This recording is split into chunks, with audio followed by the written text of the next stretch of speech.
जयकारा शेरा वाली दा बोल साचे दरबार की जय जय जय। ओ जयकारा लाटा वाली दा बोल साचे दरबार की जय जय जय। ओ जयकारा लाटा वाली दा बोल साचे दरबार की जय जय जय। ओ जयकारा लाटा वाली दा बोल साचे दरबार की जय जय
सारी कमाई लुटाई लंगड़िया अदालत में दावा करती लंगड़िया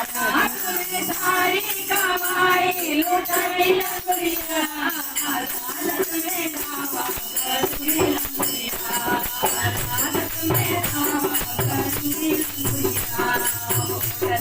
खाना तुझे खाने न दूंगी ऑर्डर का खाना तुम्हें खाने न दूंगी चूल्हे की रोटी खिलाते भैया जब जब हवन कराए तो भैया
में सारी कमाई लुटाई नगरिया अदालत में नावा करूंगी नगरिया अदालत में नावा करूंगी नगरिया कोला पीने न दूंगी रसिया कोला पीने न दूंगी मटके का पानी पिलाओ नगरिया मटके का पानी पिलाओ नगरिया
वो कुछ खाता नहीं है, खाली घर पे ही खाता है।